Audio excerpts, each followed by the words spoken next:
Arbitration Board.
Yes, it's Breast Cancer Awareness Month.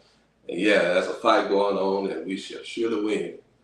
Welcome back to Manning Up in the Kitchen. We have a special show tonight featuring a very special woman, an advocate, an activist, a survivor of breast cancer. We're so honored to have her on the show tonight. Most of our shows this month will be featuring survivors, activists, thrivers, and those who are actively involved with this movement against breast cancer. We don't want to short other things going on in this month. Domestic Violence Month, we're advocates for that and against it, domestic violence. But tonight, Manning Up in the Kitchen. Welcome back to our show. I just want to go over a few stats concerning breast cancer. What's going on with in the breast cancer world. I don't know anybody that I know that have not been touched some kind of way by the scourge. Either someone been diagnosed and still surviving and fighting it, or those who have succumbed to breast cancer. In this country, white women have the most cases. Out of 100,000 cases, they're 138. Black women have 121 per 100,000. Unfortunately, although black women are the lowest rate per cases, black women have the highest mortality rate. They succumb more. And that is a big question among black people. Black women is why is that the case? White women having the lowest amount in the mortality rate, 120 deaths for 100,000. And we thank God for all the lives that are being saved. I just want to say also that men do develop breast cancer.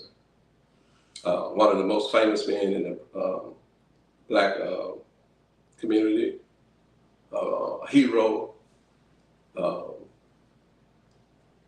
very incredible man that I had the honor of securing one time when he came to Birmingham. Some of you all know him as Chef in that movie in the 70s, Mr. Richard Roundtree. But there are men who develop breast cancer also. But tonight we have a very special young lady here that I met a few years ago on her journey and on my journey as a former caregiver to my late wife, Sister Nasira Sadet Muhammad. Ladies and gentlemen, brothers and sisters, viewers of the Manning Up in the Kitchen show, she's the founder of Her Fight is Our Fight. It's Benette Easons. Let's bring her on into the Manning Up in the Kitchen show. Yeah, Manning Up in the Kitchen show with people. There she is. Come on up, my sister. You can have a seat right here, too. Well, before we get started, Her Fight is Our Fight would like to present you with our t-shirt for this year's walk. And you always come. You always, when I put you on the spot to speak, you give it no problems. You just join on in and do it. So this is for you. Oh, that's why you don't call doing something sweet. This is so beautiful of you and the organization. On behalf of my children, my family, I want to thank you for this token, this gift that you have indulged with us tonight. And I have a gift for you later, a sweet gift. Okay? So you can have a seat right there, my sister. So I'm going to leave that right there. But for you, my sister, Benette Easons, welcome to the Man Up in the Kitchen show, and thank you for all that you do in this movement against breast cancer.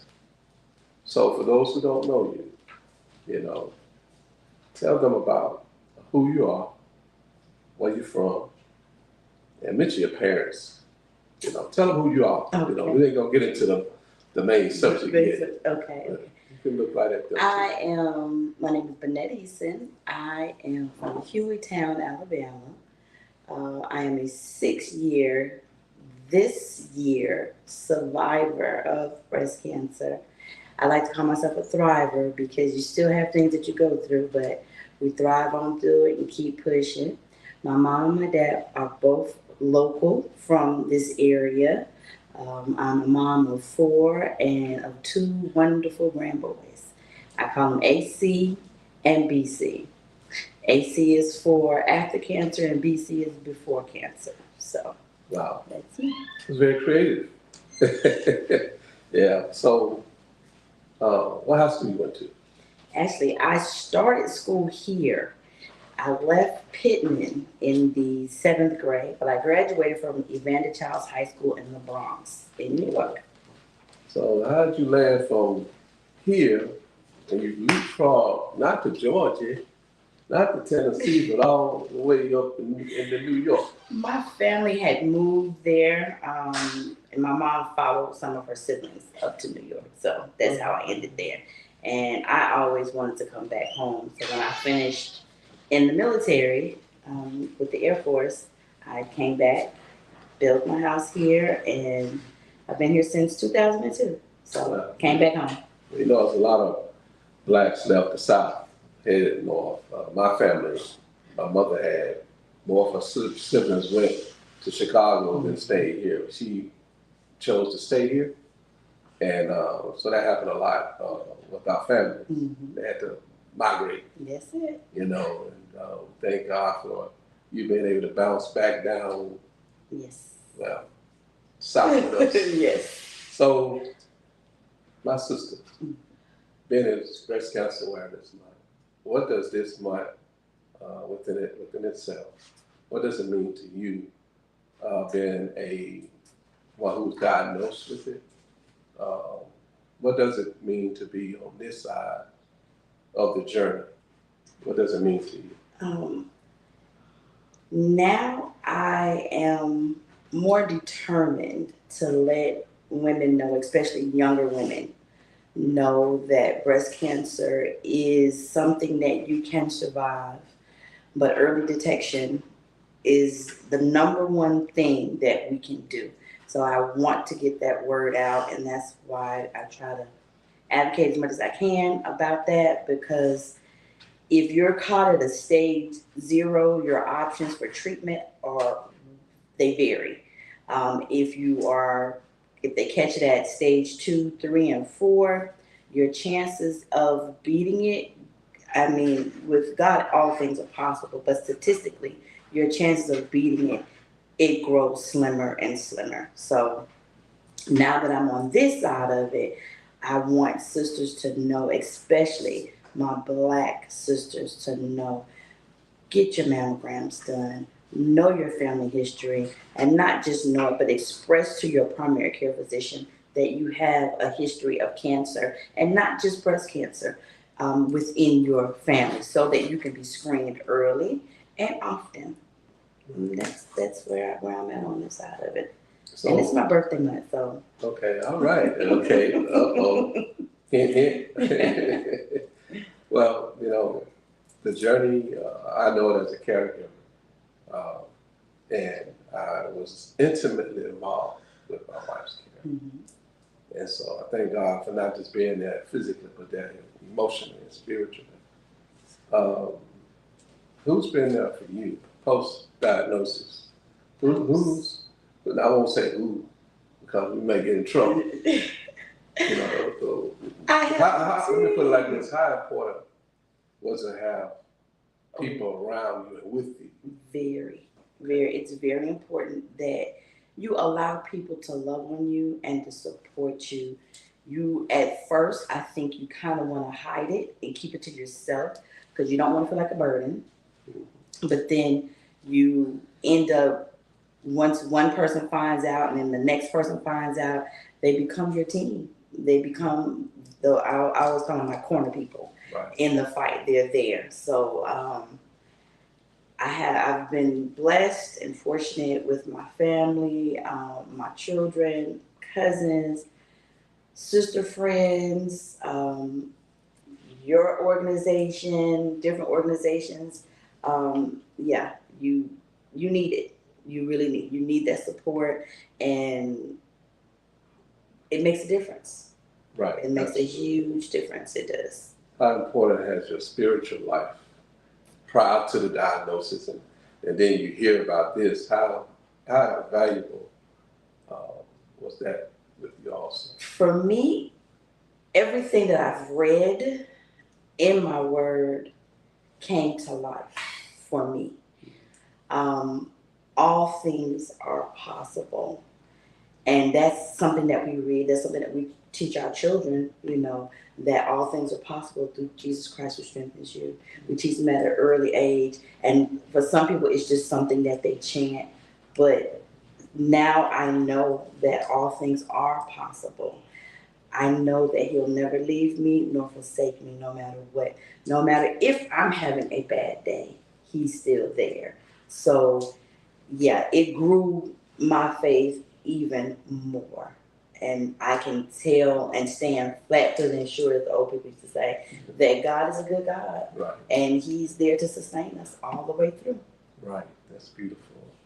How important is it to have doctors who are also spiritual, who are connected? Did you have that experience? Yes, I did. And I know it's nobody but God. I went to Dr. Rossman is my oncologist. And at first I was a little, I was intimidated. I was frightened because it was all these different numbers and terms and things like that. And I was like, okay. I went to her office for the very first time and she had a Bible open to the 91st chapter of Psalms. And I was like, okay, God, this is where I'm supposed to be. And she was really, when you go to the doctor, sometimes they can be kind of cold and off-putting, but she took great care of me. And she just made me feel like, yeah, I'm going to do the best that I can for you. I lean on God for this. So, yeah, that having, I tell people, if you go to a doctor and you don't feel that connection, look into getting a second opinion. Looking to find someone that you're comfortable with because it's your life. And you're in the fight for your life, so you need all of that. Right. One of the things that happens sometimes that I heard and also I witnessed, do you feel it's better to have a doctor or a team too that could be a balance, accountability and check and balance? A team too. Yeah. A team too. Because my mom was like, well, you need to get a second opinion. I'm like, well, Mom, I actually have like 4 doctors that are working in tandem with each other. So that made me feel so much better. So it was something that Dr. Rossman possibly missed or a test that I needed to have done. They backed it up. My surgeon, my primary care physician, even the radiologist got involved and with different things. So yeah, I think the team approach is better. Right. That was a doctor that did reconstructive surgery on Nasira. But when we first went to his office, all on the door, inside the office, it said compassion. And me being who I am, I believe, I know in the word, I'm like, compassion, huh? Yeah. And it was not a cliche. He meant it. He had a lot of compassion. I'm trying to get his name, but his whole team was very compatible. You could just feel the spirit in that doctor. You know, so that's why one of the reasons why I brought that up. Also, the spiritual journey, because the battle sometimes is won and lost in the mind, in that spiritual realm. But I want to let everybody know how we met. You know, when God gave me the idea one year, and this was like in the beginning of close 2 years into COVID or something, maybe when it first began. Yeah, we were in it. We were in it. And I said, well, I'm good. I've been involved in this fight with breast cancer awareness movement with Miss Hall, from those Brown Bosom Buddies. And that time had come, and I said, I ain't doing nothing now. And then the next day or two, God gave me an idea. What about the children? Doing things for the children when mothers have been diagnosed. And then a while back, and I shared that with my daughter, Leah. She said, that's a great idea. And about a few weeks later, before Thanksgiving, we downloaded to have Thanksgiving dinners prepared for the women who were going through, because I knew during that time it was very difficult for Sister Nasira to cook. And so he gave me that idea. And during that time, that's when I met you and many other women who were going through treatments at that time. We had a fully prepared meals, if you know. And during that time, that's when I met you. And after that, you know, that time you said, I'm gonna help you next year. And then you became the liaison between the community, the other women, the people that would call, you would call them. And I wanted somebody that was sensitive. And you was that person that made those contacts. Like you had been through the whole journey. How important was that time for you? It was, when I say a godsend, and not just to say a godsend, but truly a godsend. For me, I was diagnosed in October of 2019. Thanksgiving rolled around. I had multiple surgeries. I had the lumpectomy, I had the sentinel wire biopsy things. And in my mind, I'm good. I'm going to be able to cook. I'm going to prepare Thanksgiving dinner. We're going to go to the store. We're going to do it all. But I ended up feeling really bad. And then I got a phone call that someone wants to give you a Thanksgiving dinner. So I'm like, okay. And my kids, I cook. So for them to be faced with Mama not cooking Thanksgiving, they were all upset. They were just like, oh, the world is over. And I said, well, no, we're going to get it. And that is the year. And I made another connection through that. I met April. Right.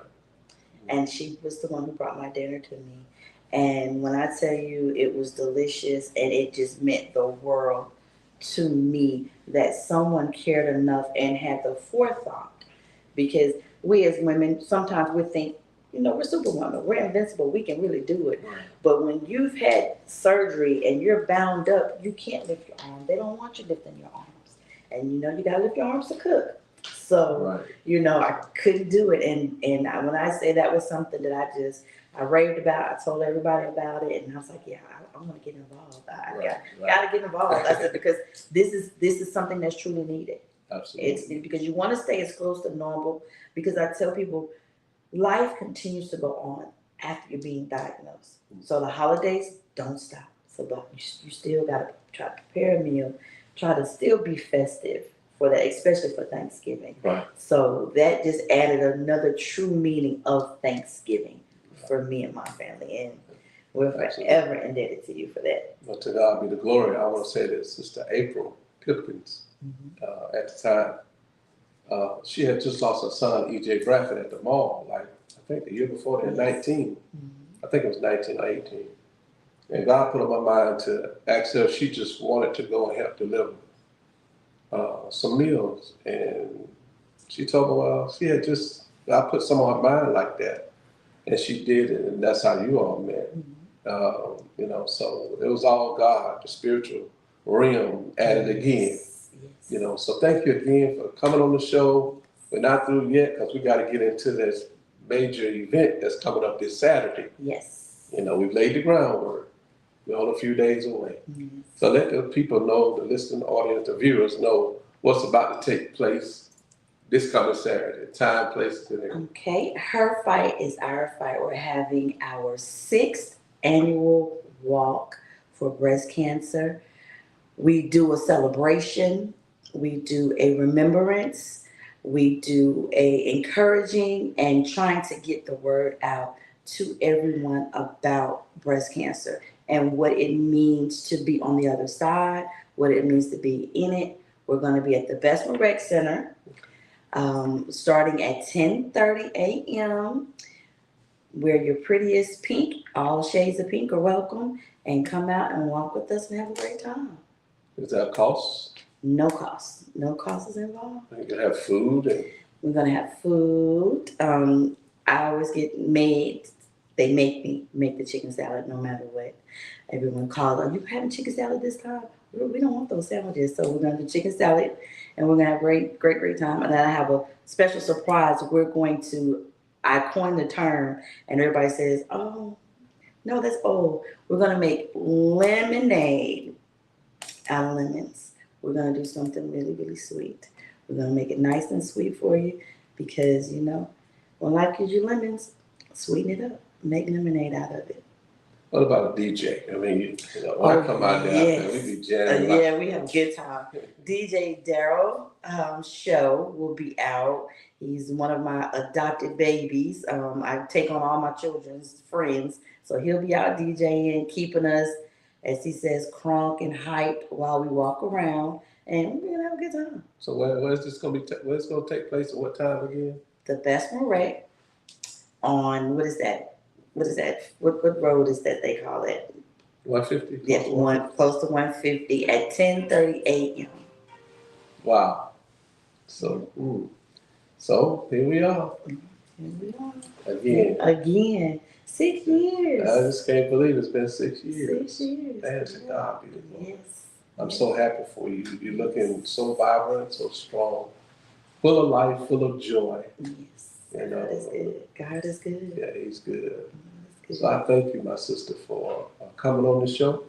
And you gave me something sweet, and I'm gonna try to give you something a little sweeter. Okay. This is that blueberry bean pie, the up-to-date, the modern pie. Oh, I don't know.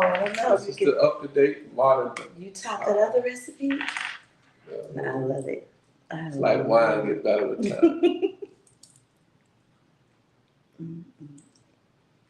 All I need is some bluebell. Just a little bit. Oh, don't tell me that bluebell in the freezer. Yeah, blueberry is prior. It's hard to disappoint you. This is so delicious. You did it. God, You did.